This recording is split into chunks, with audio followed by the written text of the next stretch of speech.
So in the last lecture, we have seen what is meant by systematics, what is meant by classification, what is meant by taxonomy. Now we will begin the next point of this topic, which is known as the nomenclature. After classifying organisms on the basis of their similarities and differences, the another important thing regarding the classification or the study of living organism is known as the nomenclature. What is meant by nomenclature? Any object that become known to the human intelligence must possess a name. The most important thing that whatever we identify, it may be living or it may be non-living object. If we identify the specific object or the any kind which we come to the know, that have given a specific name. It may not be possible or convenient to describe it in order to communicate ideas about it. Without a nomenclature, we are not able to describe or identify or communicate the specific organisms of a specific idea. बरोबर आहे. जोपर्यंत आपल्याला एखादी गोष्ट आपल्याला मग ती living असू द्या नॉन लिव्हिंग असू द्या, ज्यावेळेस आपल्या समोर एखादी गोष्ट आपल्याला दिसते, आपल्या माहितीला कळते, आपल्या त्याच्यामध्ये ज्ञानात भर पडते, त्यावेळेस आपण त्याला एक विशिष्ट प्रकारचं नाव देतो. जर आपण त्याला एक नाव जर नाही दिलं तर काय होणार आहे, आपल्याला त्या गोष्टी संदर्भात आपण कम्युनिकेट करू शकत नाही. बरोबर आहे. The art of naming the object is in fact science called as the nomenclature. आता जसं हे आपण टॅक्सॉनॉमी म्हटलं होतं, शब्द कसा आहे ग्रीक आणि लॅटिन, तसंच हे पण आहे. ह्याच्यामध्ये पण दोन शब्द आहेत. Nomen means name and clature means to call. A specific name by means of which we can call a specific object, that is nothing but the nomenclature. Naming the object is nothing but the nomenclature. काय आपल्याला नॉमेनिक्लेचर हे गरजेचं आहे. जर नॉमेनिक्लेचर नसेल तर हे समजा तुमचं एखादं नाव काय सौम्या बाम्या जे काय असेल ते असेल, सचिन असेल, काय तुकाराम असेल, नारायण असेल, जे काही नाव तुमची जी आहेत, समजा ते नाव जर नसतं आणि एखाद्याला आपल्याला एक कम्युनिकेशन करायचं म्हटलं, नावच नाही म्हणून आपण जर समजा हे इकडे म्हटलं तर कोण येणार आहे का? नाही.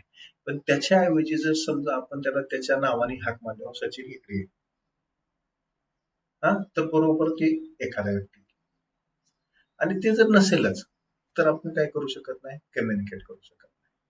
समजा आपण साधं एखाद्या जे काही नॉन लिव्हिंग ऑब्जेक्ट आहे त्याला सुद्धा विशिष्ट नाव दिलं, जर नावच नसती तर काय म्हणजे फार मोठं, समजा पाण्याला पाणी आपण जर म्हणत नसतो, काय म्हणा ते पातळ पदार्थ, नाही आपण आयडेंटिफाय करू शकतो.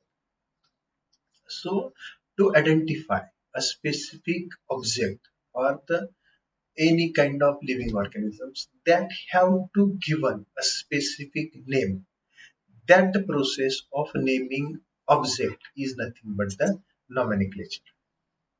All living organisms are known by a particular name. It may be living or it may be non-living, but we are going to study only about the living organisms. All these organisms are known by the particular name. आंबा, जांभळ, चिंच विशिष्ट प्रकारचं नावं दिलेत. ती जर समजा नावच नसते, आंब्याला आंबा नाव दिलं नसतं आपण, ते गोल केसर रंगाचं, पिवळ्या रंगाचं, लाल रंगाचं फळ घेऊन म्हणला तर आपल्याला समजा कळलं असतं का कुठलं म्हणून आणला, बरोबर आहे. त्याच्याऐवजी आपण त्याला एक विशिष्ट नाव दिलं गेलंय, मग त्याला नाव दिल्या गेल्यामुळं काय होतं, ते स्पेसिफिक बरोबर आपण ते झाडापासून ते घेऊन शकतो. त्याच्यामुळं ते कन्व्हिनियन्स नाव देणं हे गरजेचं असतं. This nomenclature, as far as the living organisms are concerned, is of two different types of nomenclature when we study the biology. The first type of nomenclature is known as the vernacular, local or common names. दोन प्रकारची नावं biology मध्ये येतात. एक ज्याला आपण vernacular, local किंवा common name म्हणतो, आणि दुसरं जे आहे ते सायंटिफिक नेम. हा दोन प्रकार. आता कशासाठी दोन वेगवेगळे प्रकार आपण ते बघणार आहोत त्याच्यामध्ये. पहिला जो प्रकार आहे व्हर्नॅक्युलर, लोकल किंवा कॉमन नेम्स, हा जो प्रकार आहे. Widely distributed organisms have a large number of common names. Pansy, Viola tricolor, grown in most European and American gardens, has about 50 common names or English names. So before actually beginning how the different types of organisms are called by different types of the names, first of all we will clear what is meant by this vernacular or local or common name. The name itself indicates local or common name. लक्षात घ्या काय होते आता तिथं आपण vernacular शब्द थोडा बाजूला ठेवू. लोकल किंवा कॉमन नेम हा शब्द घेऊया. आता लोकल किंवा कॉमन नेम म्हणजे लोकल म्हणजे काय स्थानिक पातळीवर, कॉमन म्हणजे काय सरासरी सगळीकडेच चालणार. ते जे नाव आहे त्याला आपण लोकल किंवा common name. According to the regional language the different types of living organisms are identified by that specific language. आता इथं आपण काय म्हणतो लक्षात घ्या, व्हर्नॅक्युलर किंवा लोकल किंवा कॉमन नेम जे आहे याचा थोडासा गोंधळ आहे. गोंधळ कसा आहे की हे जे नाव आहे हे कशाच्या आधारावरती दिलं जातं, त्या ठिकाणचं जी काही लोकल लँग्वेज असेल ती जी काही भाषा असेल त्या ठिकाणी ज्या भाषेमध्ये ते एकमेकांबरोबर कम्युनिकेट करतात त्या भाषेमध्ये एखाद्या लिव्हिंग ऑर्गॅनिझम्सला त्या याला नावाने संबोधलं जातं. आता इथे एक एक्झाम्पल घेतलंय पॅन्सी. आपल्याकडे हे आढळत नाही, युरोपियन किंवा अमेरिकन कंट्रीमध्ये आढळणारं झाड आहे. व्हायोला ट्रायकलर त्याचं शास्त्रीय नाव आहे. या एका झाडाला इंग्रजीमध्येच 50 वेगवेगळ्या नावाने ओळखलं जातं. किती? 50 वेगवेगळ्या. कशामुळे ओळखलं जातं हे? कारण त्या ठिकाणचं जी काही रिजनल गोष्ट असेल, त्याचं काही सारासार संबंधित असेल, त्याच्यावरून त्यांना ते नाव दिलं गेलं. मग आता भारतातला विचार करूया. In multilingüal country like India, almost all useful plants have local names which differ from language to language and even from dialect to dialect, that is the region to region. आता जसं मी आता एक्झाम्पल सुरुवातीला सांगितलं होतं की vernacular name हे फार confusing आहे, पण that is easy to understand, easy to remember. काय लक्षात घ्या, व्हर्नॅक्युलर नेम गुंतागुंतीच राहायचं का, तर आता इथे एक एक्झाम्पल घेतलं आपण बाहेरच्या कंट्रीज घेतलं की पॅन्सी नावाचं झाड त्याला वेगवेगळं 50 नावाने संबोधलं. आता आपण भारताकडे आहोत, migrated towards India. In India the Indian country is multilingual, that is multi-languageal. प्रांत वाईज भाषा आहे आपल्याकडे, प्रत्येक राज्याची भाषा वेगवेगळी, बरोबर आहे. मग आता इथं काय होतंय, एखादं ऑर्गॅनिझम जे आहे किंवा एखादं प्लांट जे आहे ते प्रत्येक भाषेवर त्याला वेगवेगळ्या नावानं संबोधतात. नुसते भाषेवरच नाही, on the basis of regions the names are different. Vernacular नेमचं कन्फ्युजन फार थोडंसं हे आहे. भाषेवाईज तर त्याचं नाव बदलतं, पण सेम भाषेमध्ये रिजन जरी वेगवेगळे असले तरी त्या ठिकाणी ते नाव बदलतं. आता एक एक्झाम्पल या ठिकाणी घेऊया. आपला परांडा भागामध्ये बाबळीची एक प्रजाती आहे ज्याला चिलारी असं म्हटलं जातं, बरोबर आहे.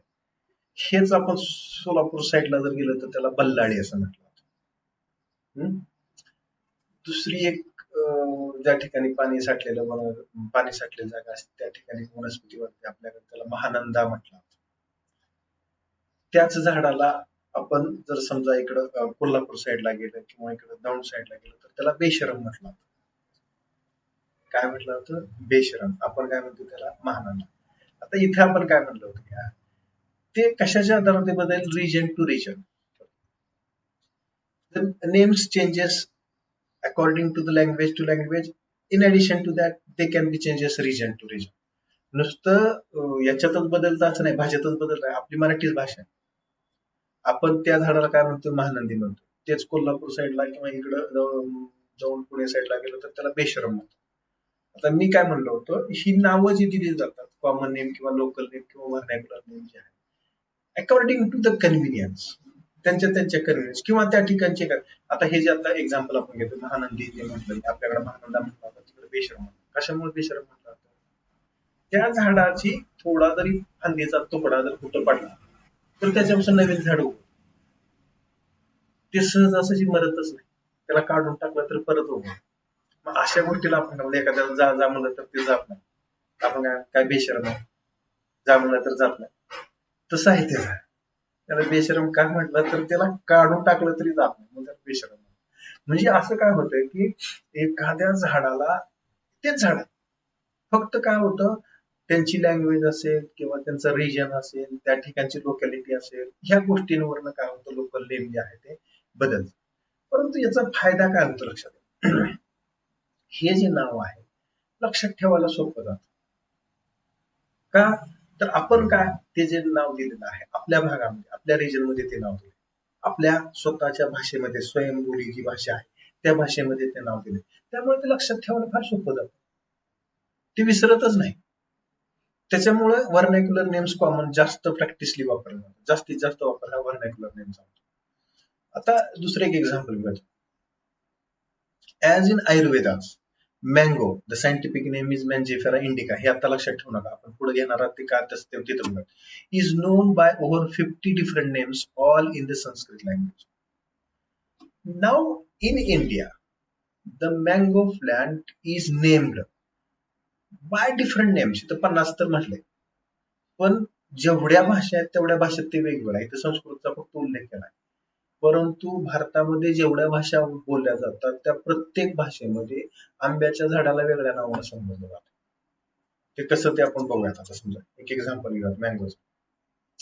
Mango plant is called by different names in different languages as, examples घेतो. In Marathi it is known as amba, in Tamil it is known as mambazham, in Telugu it is known as mamidi, in Malayalam it is known as manga, in Sanskrit it is known as amrapal, in Kannada it is known as mau, while in Hindi it is known as am.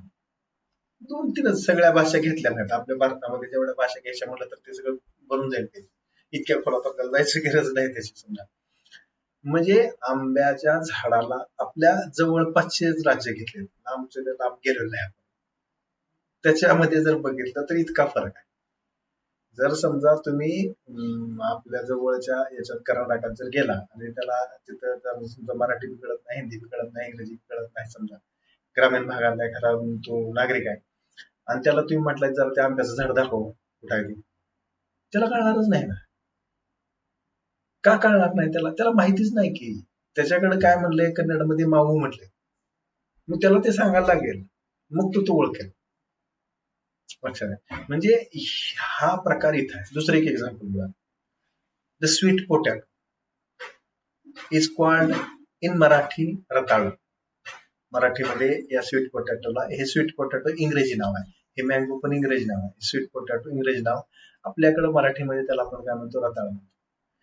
बंगालमध्ये जर गेला तर त्याला म्हटलं तर मीठा आलू, किंवा काही वेळा त्याला मिस्टी आलू म्हटलं, त्यांच्या अगदी स्पेसिफिक त्यांची लँग्वेज जर घ्यायची मिस्टी आलू म्हटलं. हिंदीमध्ये त्याला साखरकंद म्हटलं, कन्नडमध्ये त्याला जनासू म्हटलं जातं. सगळ्या भाषा घेतलाय मी. आता हे बघा किती गोंधळ आहे. रताळ हा जो प्रकार आहे, आता मी काय म्हटलं, हे नाव लक्षात ठेवायला का सोपं आहे. आता त्याची नावं पहा. मिठा आलू, आलू म्हणजे काय, बटाटा.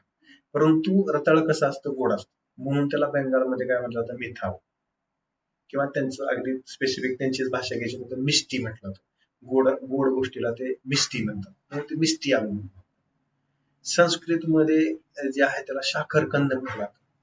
कंद जे जमिनीत वाढणारा भाग आहे वनस्पतीचा, त्याला संस्कृतमध्ये कंद म्हटलं जातं. त्याच्यामध्ये साखर आहे म्हणून त्याला साखरकंद म्हटलं. कन्नडमध्ये त्याला जेनासू म्हटलं. So in this way, single plant can be identified by different names. Hence the common names or local names or the vernacular names obviously have limited uses, and for universal applications, a unique name of for a particular individual is very much essential. त्याचा पुढचा point, हे common names जे आहेत किंवा vernacular names जे आहेत लक्षात ठेवायला सोपे आहेत, बोलायला सोपे आहेत, परंतु त्याचा अभ्यास करायचा म्हणलं की ते अवघड. These vernacular names create confusions because when we have to study the specific plant or specific animal, we must know that specific organism in a single language. If the single language is not present, it is created confusion. हे example तर फक्त आपण भारतातलेच घेतले.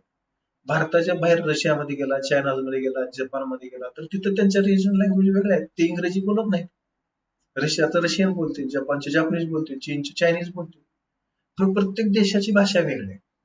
मग हे एखाद्याचा आपल्या भारतामध्ये म्हणण्यापेक्षा महाराष्ट्रात पावलं पावलाला भाषा बदलते. भाषा वाईज प्रांतरचना आहे. जरी महाराष्ट्रामध्ये मराठी मुख्य भाषा जरी असली तर त्या मराठीमध्ये पण अजून वेगवेगळे शब्द काढले गेले. म्हणजे किती कन्फ्युजन होते ते पहा. कारण बऱ्याच वेळा असं होतं की एखाद्या झाडाचा प्रांत वाईज त्याचे नाव बदललं गेलं. तर नुसत्या मराठीमध्ये सुद्धा ते कन्फ्युजन क्रिएट करा. मगाशी जे 2-3 एक्झाम्पल सांगितले असे कितीतरी झाड आहेत. काय होतं, रिजनल नेम किंवा व्हर्नाक्युलर नेम किंवा लोकल नेम हे जे दिलं जातं, हे काय होतं, त्या भागातला रिजन टू रिजन म्हटलं आपण मगाशी, त्या भागात त्यांना जे काही चांगलं वाटलं त्याच्यावर त्यांनी नाव दिलं की ते लक्षात राहील त्या पद्धतीने. मग अशा पद्धतीचं असल्यामुळं बाहेरच्या जगामध्ये जायचं म्हटलं तर फार मोठा प्रॉब्लेम झाला. जर हे कन्फ्युजन टाळायचं असेल, ह्या सगळ्या गोष्टी जर टाळायच्या असेल तर काय व्हायला पाहिजे, एक लिव्हिंग ऑर्गॅनिझम्स अख्ख्या जगामध्ये एकाच नावाने आयडेंटिफाय झाला पाहिजे. त्याला 17 नाव नसायला पाहिजे. मग ते टाळण्यासाठी the next type of nomenclature system that is known as the scientific nomenclature was developed. कारण हे असं जर झालं तर आपण त्या गोष्टीचा अभ्यासच करू शकत नाही. त्या एखाद्या वनस्पतीचं आपण इकॉनॉमिक इम्पॉर्टन्सच ओळखू शकत नाही किंवा आपण त्याची डायव्हर्सिटीच ओळखू शकत नाही. कारण जसं मगाशी आपण क्लासिफिकेशनच्या वेळेस सांगितलं की हे जग म्हणजे एक पोत आहे, त्याच्यामध्ये किती भांडी टाकली तर आपल्याला माहितीच नाही. आणि त्या प्रत्येक भांड्याचं काहीतरी वैशिष्ट्य आहे, प्रत्येक सजीवाचं काहीतरी वैशिष्ट्य आहे. मग ते जर अभ्यासाचं असेल तर जगामध्ये कुठं जरी गेलं तर आपल्याला तो स्पेसिफिक ऑर्गॅनिझम्स एकाच नावाने ओळखला गेला, त्याला 17 नाव नसली पाहिजे. त्याच्यासाठी शास्त्रज्ञांना नवीन पद्धत डेव्हलप केली, ज्याला म्हटलं आता scientific nomenclature. The organisms are given a specific scientific name which is unique throughout the world. That is known as the scientific nomenclature, because the vernacular, common or local names, they always create confusion. They are hectic. They are not easily identified throughout the world. Therefore, the scientific nomenclature is developed. So what is meant by that scientific nomenclature? What are the different types of norms, principles, aims and objectives of that nomenclature? We will see in the next lecture.